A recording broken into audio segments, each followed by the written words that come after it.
Good evening, friends. Can we start in the manner of friends with a moment of silence?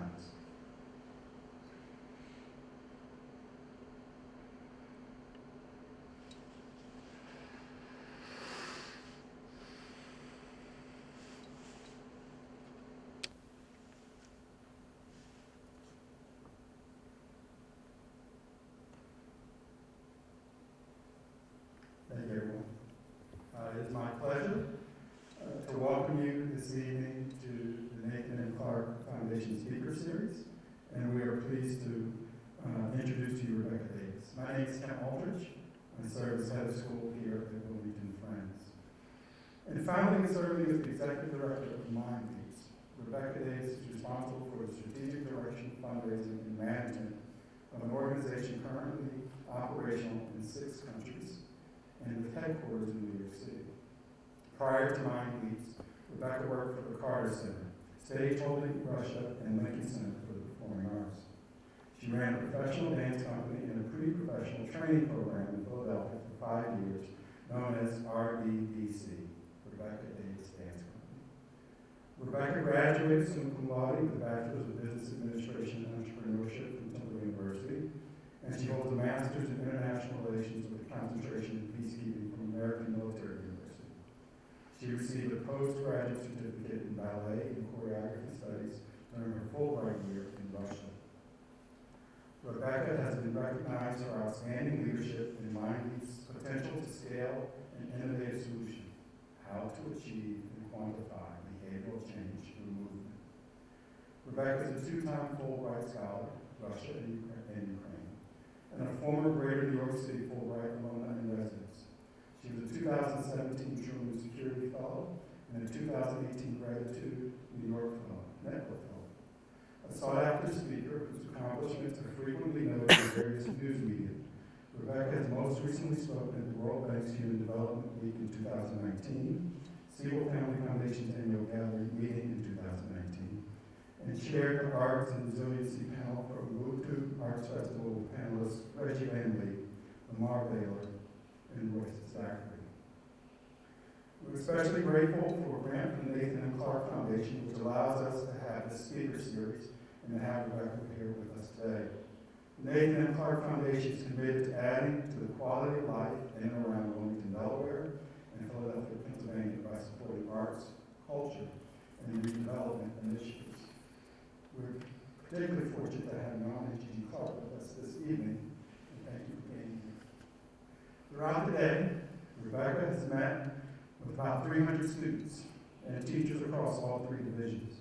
In upper school, Global Peace and Justice, Brian Wood. In lower school, in 5th grade, with music teacher Katie Martinenza. And finally, with the entire middle school this afternoon, right here in the theater. Throughout the day, Rebecca has had an impact in her conversations with both students and colleagues. And you can always tell when someone is not only a great speaker, but has a way of connecting to others and is a really good educator by the buzz that surrounds their activity throughout the day. And it's just been a wonderful buzz. You all know Rebecca's right here, so Rebecca, thank you. It's been really wonderful to have you here today.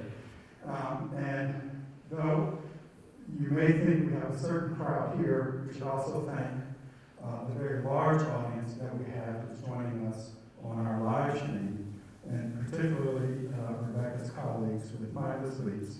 It's very early in the morning in Uganda, so thank you for being here. Very special thank you to John Hanson for making the connection to Rebecca so that she could be here with us today, Megan Walters for all of her efforts, and sort of getting scheduled and everything else, and also Mike Benner. It is my pleasure to welcome Rebecca Davis to Wilmington Friends. Thank you so much. Thank you, John. Thank you.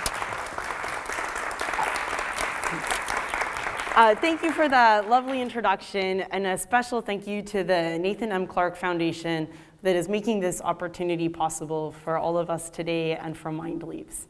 And thank you to all of you, because I know that we're in the middle of a pandemic, so these opportunities are rare and special and precious to all of us, so thank you.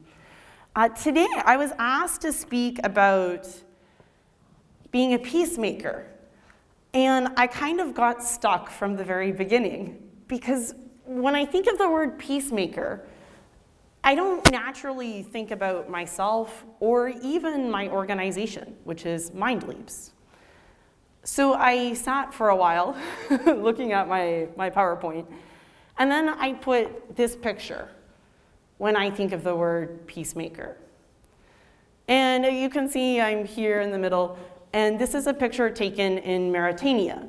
And today I learned that actually the students at Wilmington Friends School are very smart and they know where Mauritania is. But when I was their age, I definitely did not know where Mauritania is. So in case you happen to fall into my category, I just thought I would help us out here with this map. And so, Mauritania is not one of those maybe top 5 countries that everybody's traveling to these days. So you might not be so familiar with it. Although in the last year or so, it's become a little bit more a household name.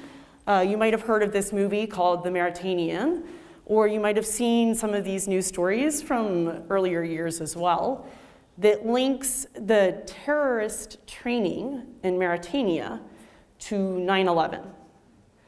And that alone is a whole substance for a conversation. But you may have heard Mauritania referenced in those connections. Or you may also actually have heard of Mauritania when people are talking about gender issues and particularly the right to education for the girl child. Mauritania is often cited as a country where it's very unusual, though not impossible or illegal, for children to go to school, and especially girls. These girls happen to be Mind Leap students and happen to be in school, but for the most part, if you're walking around Mauritania and you see girls like this, they're not going to be in school. You may also have heard of Mauritania because of this multi-ethnic society, this ethnic composition. And as you can see, there's 3 groups. It gets more complicated than that, but for these purposes, there's about 3 groups, and they divide across the population almost equally, which always makes for a very special and rich, though sometimes complicated society. And you might also have heard that Mauritania was the last country to abolish slavery. And if we were in perhaps the middle school assembly, I would ask you to guess what date that is. And even Mauritania history has 2 different dates for it, but officially it's 1979. So you may have heard of Mauritania for that reason as well. So actually, now that we're talking about it, it feels like we should all know about Mauritania. Mauritania is also already number 157 out of 189 on the Human Development Index. So it's one of the poorest countries in the world according to the HDI. It's a little bit hard to make sense of the picture, but this is actually in this house here. This is where some of the Mind Leap students live, and this would be very typical in Mauritania. So we're talking about Mauritania, and this is not really the connection I see as relevant to the word peacemaker. But this picture is taken in Mauritania. And I happen to be visiting this house here. This is from August of last year. And I was visiting that house with these colleagues of mine from Mind Leaps because we were actually giving condolences to the family of a man named Mohammed Said. And Mohammed Said had passed away that May, a few months earlier. And he was actually Mind Leap's teacher. He was a teacher. He was one of my staff. He worked for Mind Leaps. This is Mohammed Said. And Mohammed was very close to all of us. I mean, he was doing the work of Mind Leaps. And that means working with kids like this, who are these girls, like actually the same girls that you saw, who are now going to school, in this dance class, in this community center, teaching these classes to help these girls think differently about themselves and about the possibility for education for them in the future. And he, like all of us, were really committed to this idea that we can help these girls go from here to here through this thing called dance. And so one day after dance class in May of last year, the dance class was over and Mohammed was going home. So he was walking outside of the center, and a little bit ahead of him were some of the girls from this class, some of the Mind Leap students. And on that particular night, a young man in the community attacked those girls. And Mohammed intervened to save those girls. But he lost his life doing that. He was stabbed to death. And the girls survived. So I was here in Mauritania in August to visit the family of Mohammed Saeed and offer whatever words that I could. But the reason that I showed that picture, and I'm associating that word with the word peacemaker, is also not because of Mohammed Saeed, to be honest. When we left visiting the family of Mohammed, one of my team members in that group turned to me and said, "What happened to the killer?" That young man who attacked those girls was caught by the local police. And when he was caught by the local police, what he said is, "I want you to kill me because I've seen the pain I caused in this community." One of the Mind Leap's team members said, "That's the person that Mind Leap should have been helping." I think the person who said that is the peacemaker. What are we going to change in the world when we kill the person who killed Muhammad? If that person is ready to be healed and to change, isn't it our job as peacemakers to heal together and then move this community forward together? So if you ask me to try to define peacemaker, it's really, really hard. But I would tell you the closest that I think we've come is being able to ask ourselves that question. This is essentially the concept of restorative justice, but I would not call Mind Leaps an organization really about restorative justice.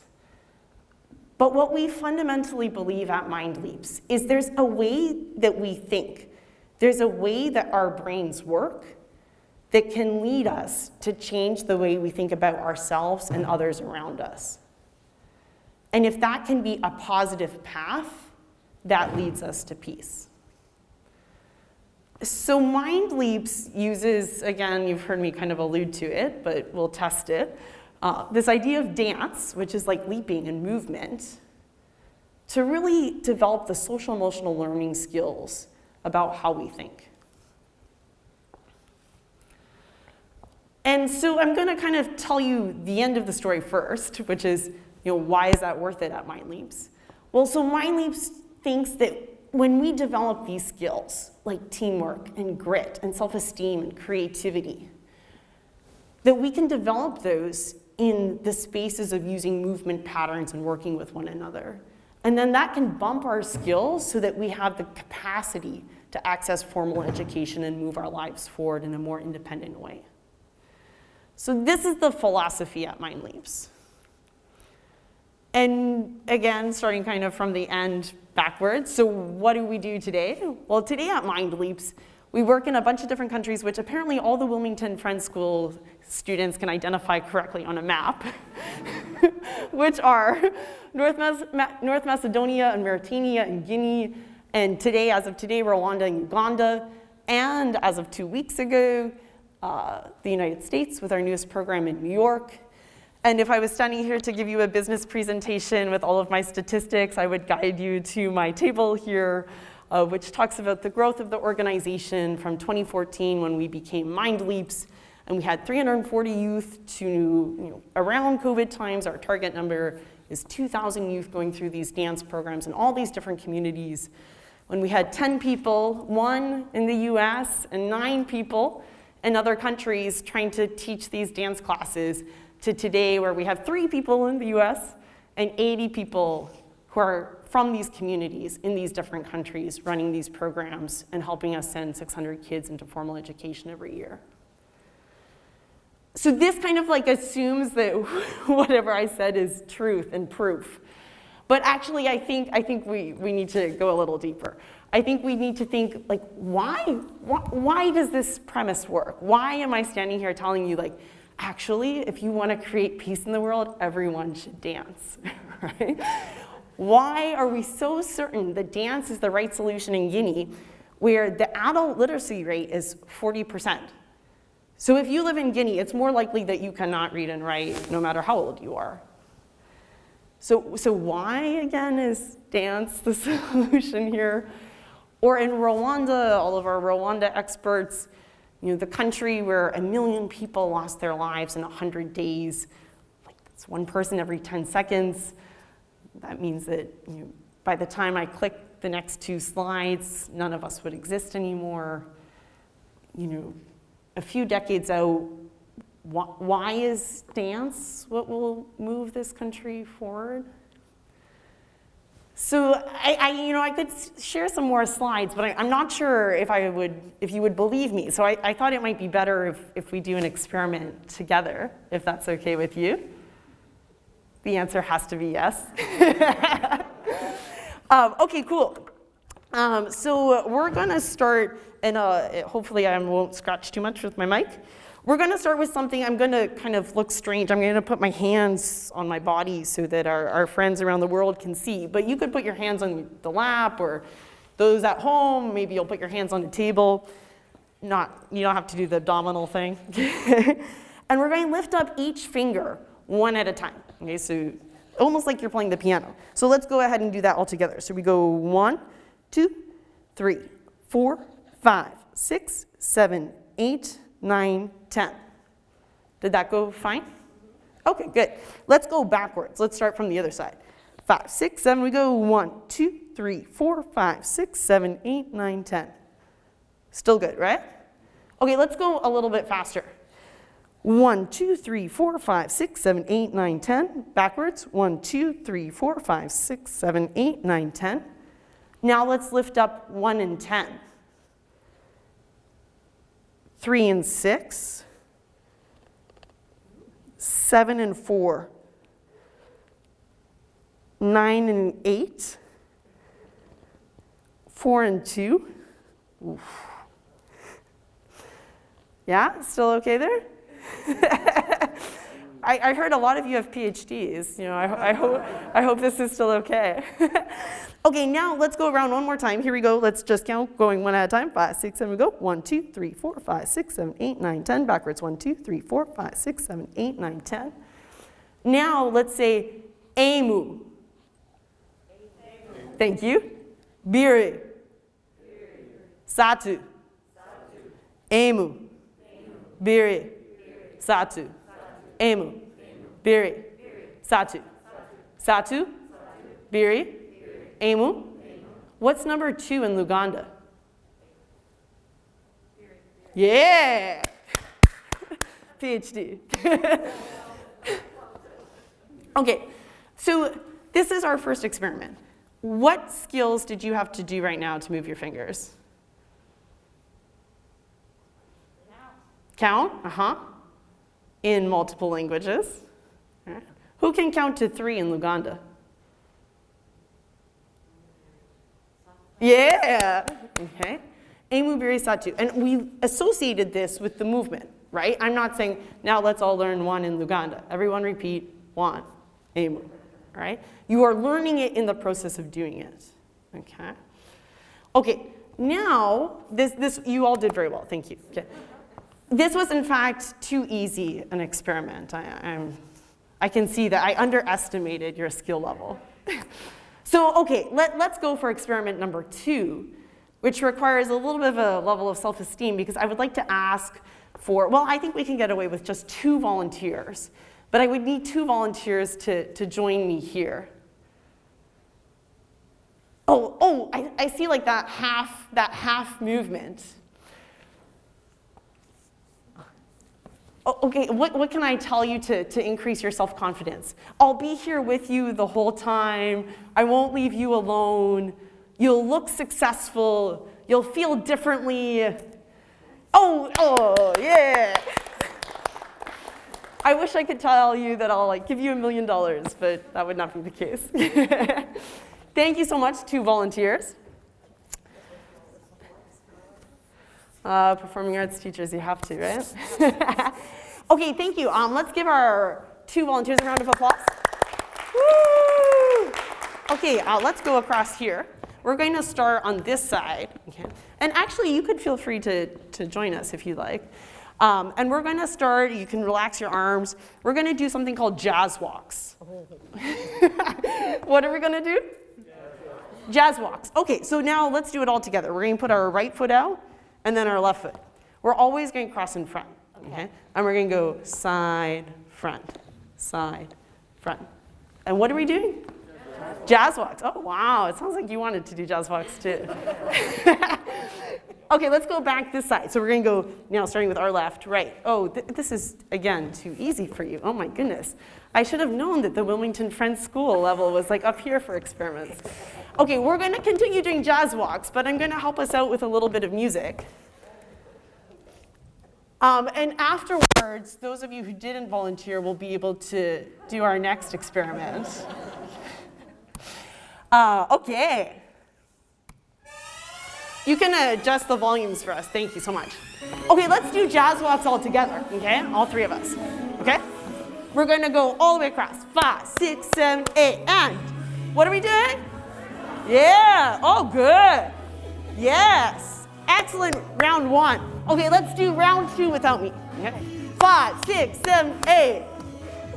Yes, good, always in front. Good, good. What are we doing? Yeah. Now one at a time, one at a time. Here we go. 5, 6, 7, 8. Yeah. Oh, good. We added arms. 5, 6, 7, 8. Yeah. Oh my goodness. I can see the improvement. Excellent. Now when we go on this side, you're going to make up any pose you want at the end. So we do jazz walks, and then when you get here, any pose you want. 5, 6, 7, we go. Yes. And let's pose. Oh, 6, 7, we go. And yes. Good, good, good. Okay. Oh, whoa. Oh, my goodness. Now, when we go across, any arms you want to do. Any arms you want to do. So you can do something hard, something soft, something strong. Any arms you want to do. 6, 7, we go. Yes. Good. Okay. Last time, I promise you, last time. Now, one at a time. When you get to that side, a pose which is how you feel right now. How you feel right now. Okay. Feel free to be honest. Okay. So we do jazz walks, and then how you feel right now. Okay, 5, 6, 7, we go. And, oh yes, we always want to feel like that. 5, 6, 7, we go. And how we feel right now? Excellent job. Thank you so much. Thank you, thank you, thank you. Thank you so much. Thank you. Let's give our volunteers a round of applause. They saved you from doing it. Okay, awesome. I'm so proud of our 2 volunteers. Thank you so much. Okay, what do you think was my goal as the teacher working with these 2 students? Yes, please. Confidence, yeah. Okay. My primary goal was to lift up their self-esteem. It was not to teach them jazz walks. It was so good, I could not even correct the jazz walks. Okay, so these teaching techniques I'm doing are to increase confidence or self-esteem. What did I do to help them increase their self-esteem? Go for it. Okay. So instead of being like, okay, now go, again, classical ballet teacher in the US style. Okay, what else? Yes, please. You're positive, complimentary. Yeah. Okay. So when you go across the floor as a Mind Leap student, and you do whatever you do, you make it to the other side. This moment here, when the teacher is reinforcing your accomplishment, is the most important thing that we do at Mind Leaps. And this can work progressively. So did you see how we started as a group of 3, students and teacher doing it together? Then students do it together without teacher. Now students go one by one. Okay? Often when we've started working with new kids, like they're not going to do one by one. Okay? In day 1 of a Mind Leaps class, then we just get stuck there. Okay? But our volunteers did excellent, and they went across the floor one by one. Then we started to add more. What did we add after that? Yeah, I see a bunch of poses. Yeah, then they started to add a pose. Then we started to bring in creativity. Okay? For creativity, now can you create your own arms? Okay. And then the last stage of this exercise for self-esteem was, can you tell us how you feel right now? Which is like by far you need like the most self-esteem for that. And they both did these poses, right? That were really telling us how they feel right now. Okay. Now, you have quite the pedagogy. What would this look like with students who are taking a Mind Leap dance class who, first of all, they've never been to school before? Okay. Secondly, some of them are in a situation where they're refugees, they're in a different country, they don't know the language, they don't know the other students in their class. If you're in a refugee settlement in Uganda, you could have kids from the warring factions together in the same class. You have kids from different religions, and that animosity is what tore their families apart in the same class. You have kids who don't know anyone in their lives who's ever gone to school. If their parents are still alive, they didn't go to school. They're in some semi-permanent living state where nobody's going to school. School does not even exist in their mindset. And now when we say 1, 2, 1, 2, this is actually an accomplishment. When we say, can you go across the floor 2 at a time? That person that you're going across the floor with might be the reason why you live in a refugee camp. Right? For us, okay, it doesn't mean anything. It could have been any of us just going across like this. But that has a different significance in these communities. And then my favorite is do a pose. First, like 2-3 weeks of a typical Mind Leaps class, do a pose. How do you feel today? How do you feel today? This kid is not going to tell me how she feels. Okay? And then one day, when you're doing this same jazz walk, and the kid goes, it's a breakthrough, right? Like you're educators, so it's so easy to talk to you. Can you imagine what this is a huge developmental step in your students' expression, right? And probably when they do this, and you said, how do you feel today? She probably still said, fine. She's still not going to tell you how she feels, but she's going to start to express herself. And maybe after multiple weeks and after multiple months, when you say, hey, how are you? She's going to say, not so good today. And now we can start this process of change. So, yeah, I mean, this is what we're doing. We're jumping around, we're doing some leaps and some jazz walks. But actually, it's all this other stuff that we're really doing.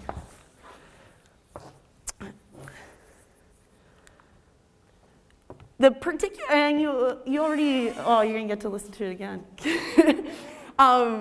You already saw us list these skills when we were talking about this model, okay?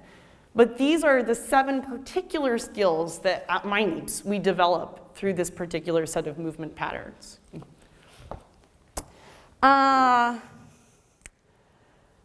So maybe you believe me, maybe you don't, but maybe you believe me that movement can create these skills. But we would have another problem at MindLeaps, because how would we know if the kid did this today or if the kid did this today? Right? Like, unless you're, like, I mean, as you, unless you're the teacher in the classroom watching that student for that whole year of her life, how does anyone else know what's happening? Right? So this was also an issue for MindLeaps. And this is where we fell in love with data. So at MindLeaps, we've decided that we need to be able to have a quantitative look into the process that we just acted out here. So we built what we call Tracker. And essentially, it works like what just happened, but in numbers or in grades, just like you would grade your students. So a dance teacher has a tablet and teaches a dance class, and after that dance class, the dance teacher will assign a number between 1 and 7 for each of those skills that we talked about based on what they saw executed by the students. So for us, in our grading system, a 1 in self-esteem means that the child walked across the space, and when we said do a pose, she went like this. Yeah, and we said, oh, come on, do a pose. We prompted her.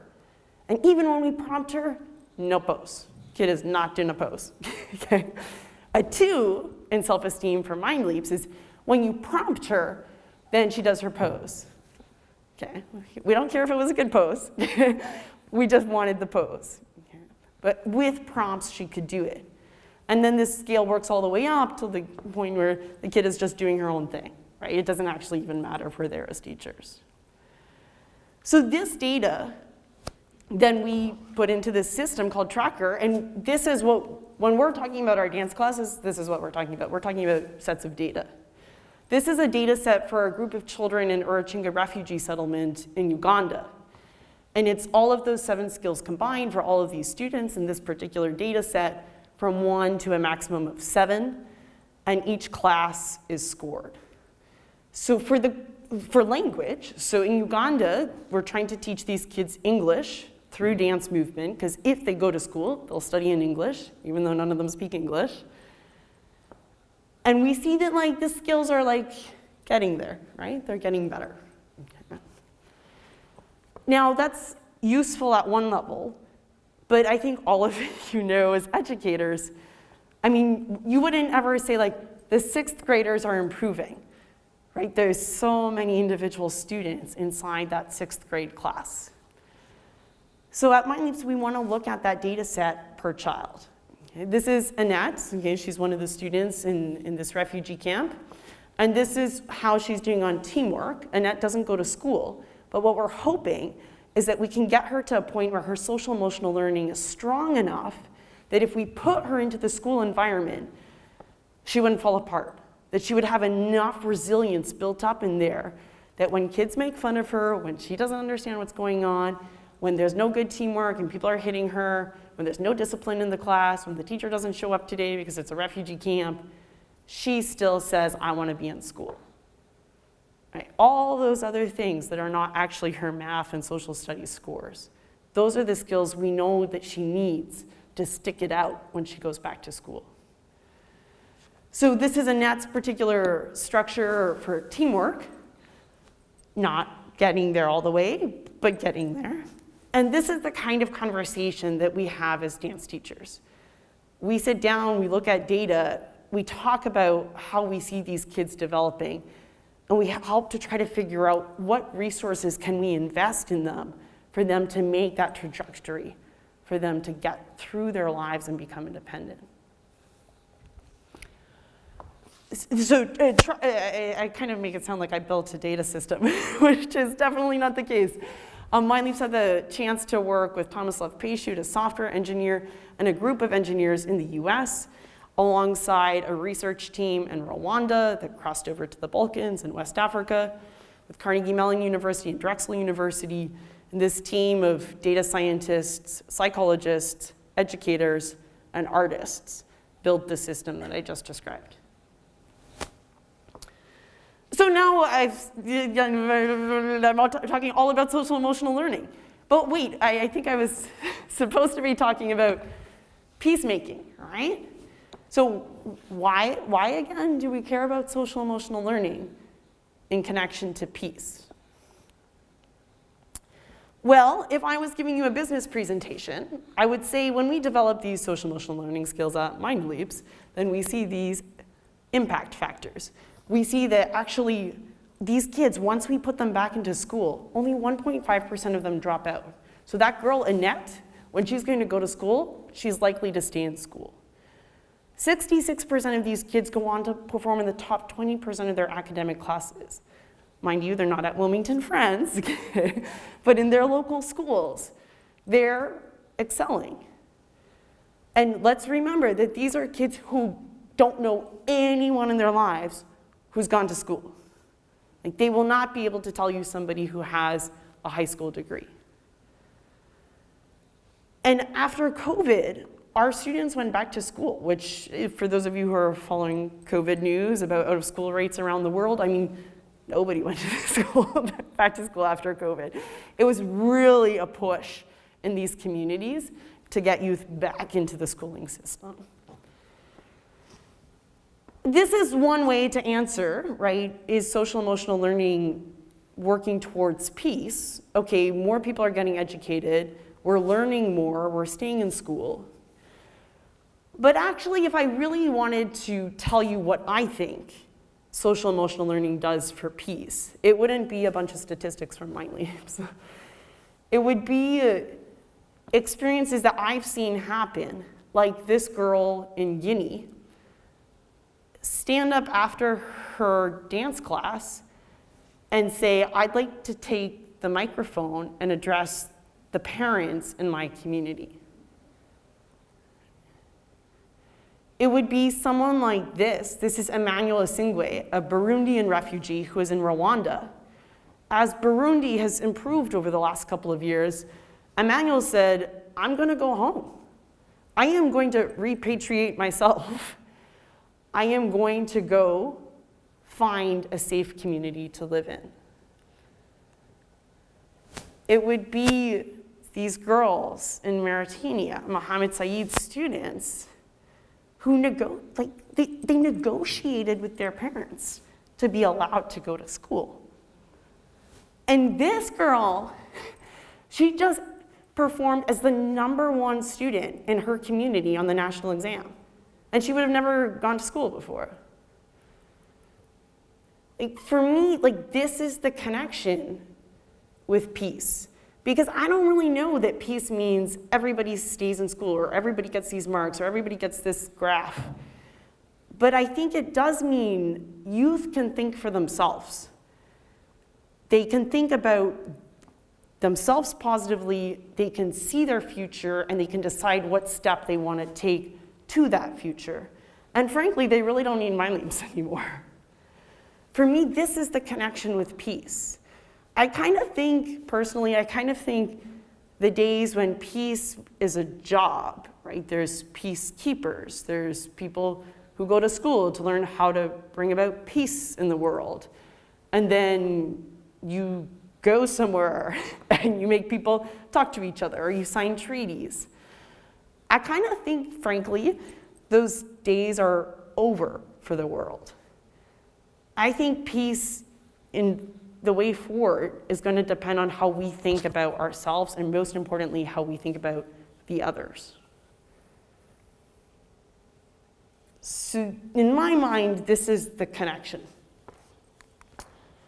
I am going to take a moment to show you a short video. It's specifically about our Guinea program in West Africa, but it gives you a visual to some of the things that we've been talking about. And then I'd like to share with you a little bit about how I got involved in doing what I do now.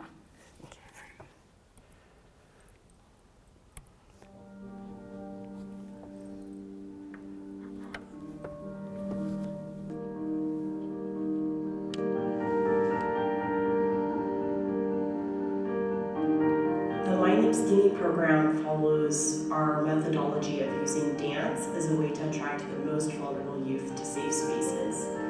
And here, that's our center in Nongo, Conakry. And at this space, 160 kids fill the rooms every day. With dance classes that develop social emotional learning and cognitive skills. And then they follow through a meal program and basic English and literacy classes. At the end of 1 year at My Name's Guinea, we support these youth to go into formal education here in the country. And our ultimate goal with My Name's Guinea and with all of the work that My Name's does is to provide a path to education for the youth that don't seem to have any other way to come back into society and change their lives. That's number increasing because the activities is really important for the kids, and the community sees that the program of My Name's can help the kids through the dance program. Day after day after day, I can observe that those kids is different, definitely different. This program works well in Guinea, and the community appreciates it really well. Some people didn't understand well how the activity works, how dance can change kids and throw them to the school. We explained them how. Rencontre depuis 2010 à l'âge de 11 ans.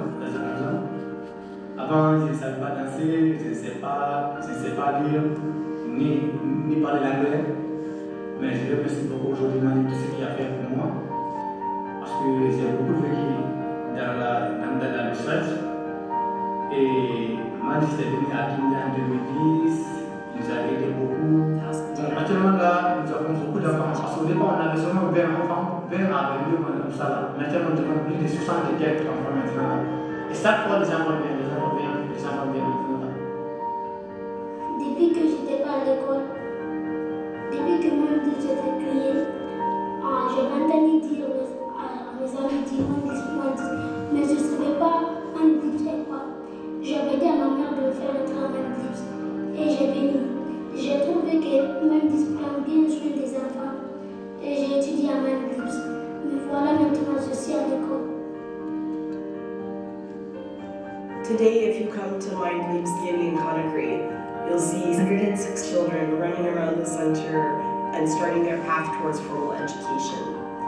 But now that this model works and we've seen lives change, our next step is to grow this program for the country and for West Africa, and to also develop amazing African trainers like those in our team here to be able to bring this methodology across the continent and change an endless number of kids' lives.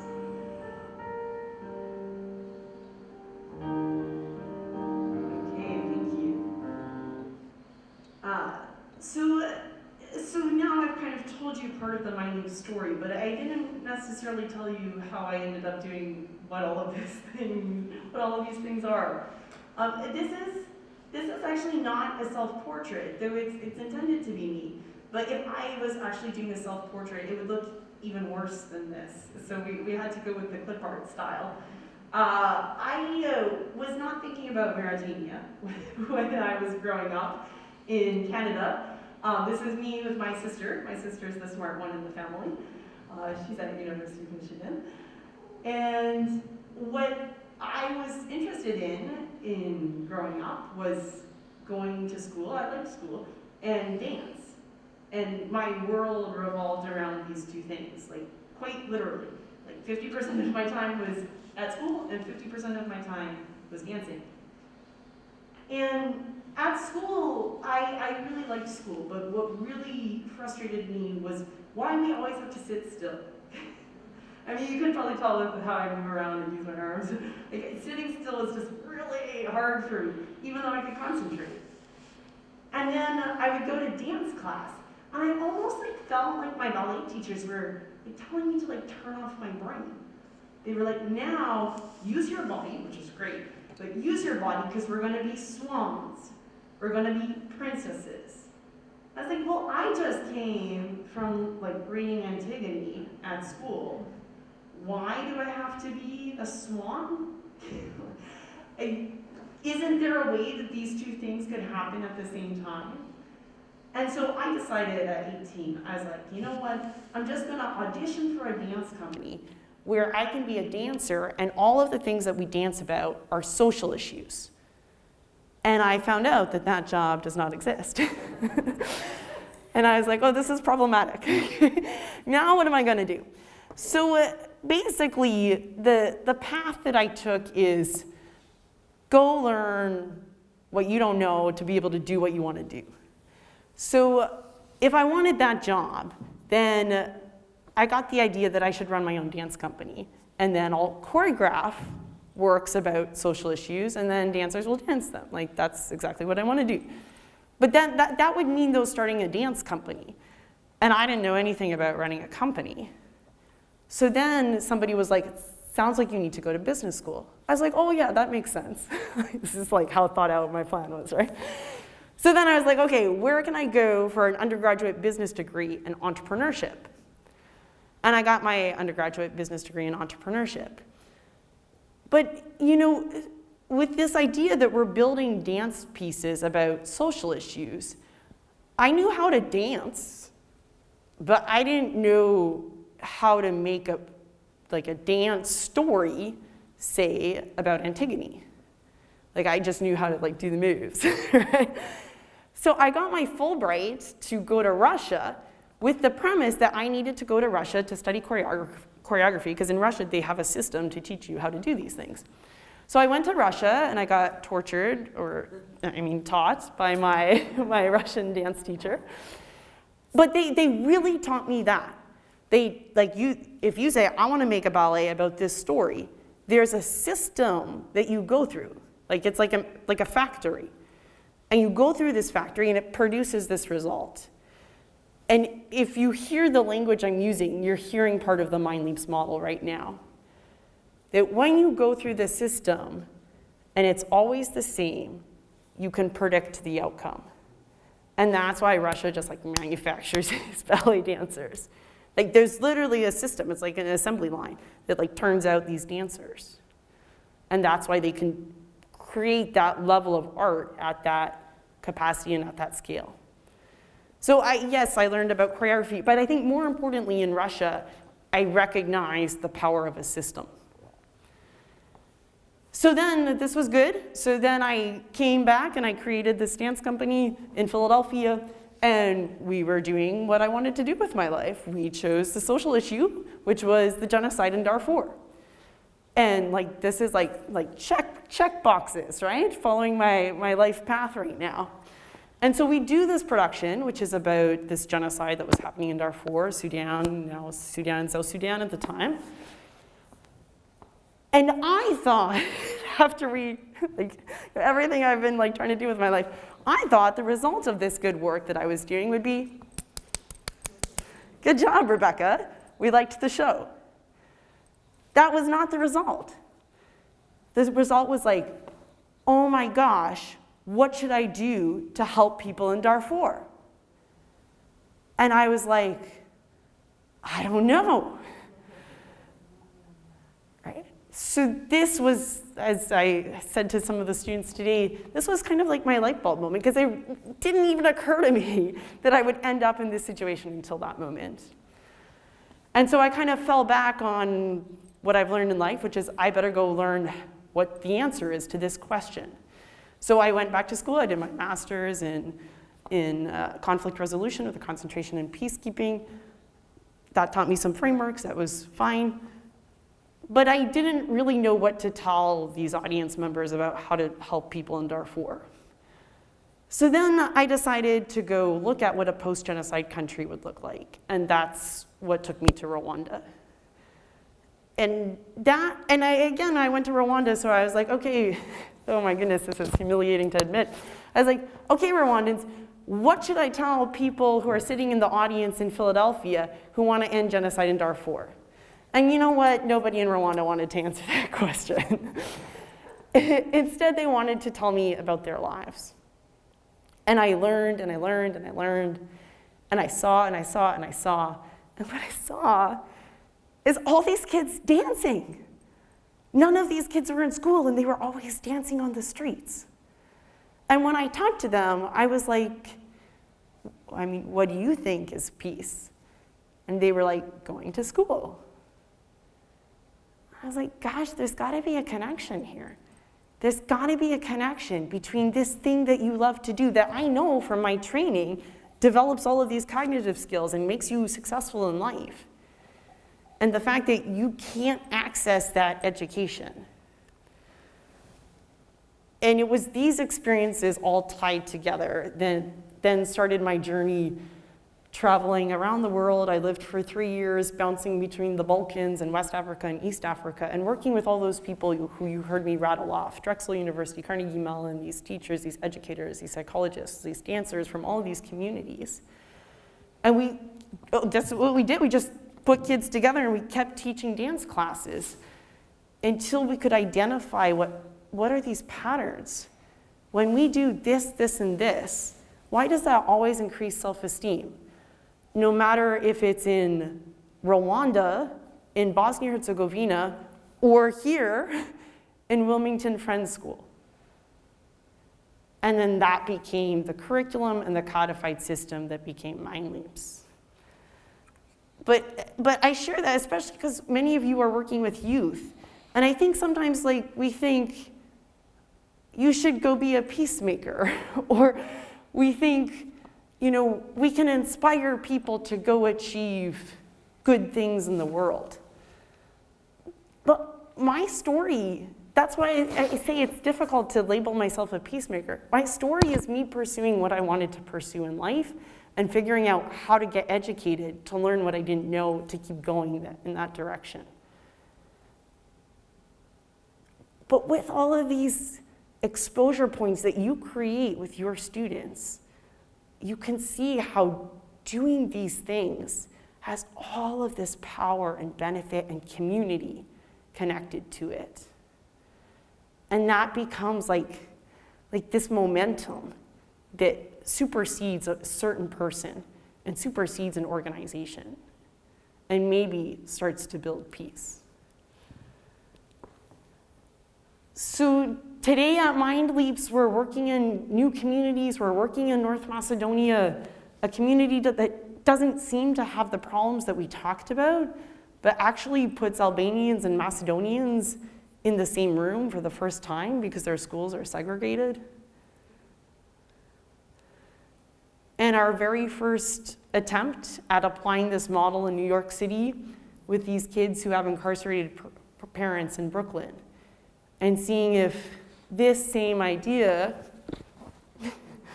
can help these kids tell us, how do they feel? So I thank you for giving me the opportunity to think with you together today about what is a peacemaker. And I hope that you hear in my story that I stand here, but it's all of these people in all of these countries, in all of these communities that believe in their lives and believe that they can change and believe that they can affect others, that create these peacemakers. They're on the sands of Mauritania. They're in the students that Mohammed Said left. And we, as individuals, have the power to use these tools, how we think about ourselves and how we think about the other, to decide, do we kill a killer or do we heal together?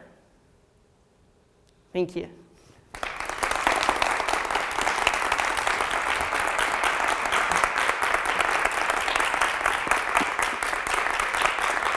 Thank you. I think there's a few minutes for questions, maybe? Yeah. Okay. Not up here. Yeah. Happy to try to answer any questions. I can probably talk loud enough in here since no one's in here. Rebecca, how long do, and what I call students, but I call them clients, do they stay with Mindly? Is it like a 3-month thing, a 5-year thing, a 2-week thing? I mean, how's it go? Obviously, the goal is, I guess, getting to school. Thank you for the question. How long is the typical experience with a MindLeap student? So the data tells us that the core impact that we have on jumping these social emotional learning skills, on average, happens in 3 months. That being said, in the communities where we work, we have these long-term relationships with these students. So the dance program is focused on a 3-month period. After that, we're either sponsoring these kids back into formal education or we're tracking their next steps. So on the effect of the SEL, on the social emotional learning, it's 3 months. But the relationship with MindLeaps extends 3, 5, 6, 7 years.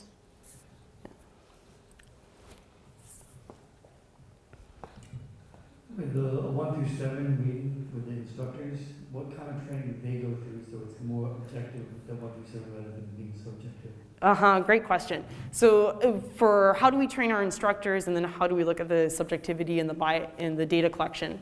There's a formalized Train the Trainers program for somebody who wants to teach a MindLeaps class, which is 96 to 120 hours of training, and it's divided between learning what is a standardized curriculum and learning how to apply that measurement system to how you observe students. So that's good, that's a training program. You learn a lot, but that doesn't necessarily qualify you to actually enter grades in a system that then we're going to use to make decisions. After that, then you shadow with a MindLeaps trainer for about 6 months working with youth, and you grade and the MindLeaps trainer grades, and then at some point when we see that those grades are the same, then you're allowed to actually take that place. That being said, we spend a lot of time sitting and looking at data, and we spend a lot of time talking to trainers about why we see outliers or why we see patterns that are different. And if our trainers have explanations and answers for that, then that's fine. If we don't have an understanding of what that data set actually is, then we have to toss the data. Yeah. So, yes. I was going to say, as someone who's taking a statistics class right now, I am absolutely loving this connection between social emotional learning and the ways in which data can tell you about growth. I just thinking about my homework. Really, the question I have, how do you take into consideration the cultural elements of dance in these particular communities, and any sort of like universal set of dances that you might be trying across all the MindLeaps organizations? Thank you. So the question is how much of it is contextualized to the culture and how much of it is standardized, essentially. The MindLeaps curriculum is about 80% standardized in like very general movements. So those of us who have trained in the West would say like, okay, yeah, that's like ballet, modern, and jazz. Though I would argue that like this is, I don't know that we get a claim on this step here in this country.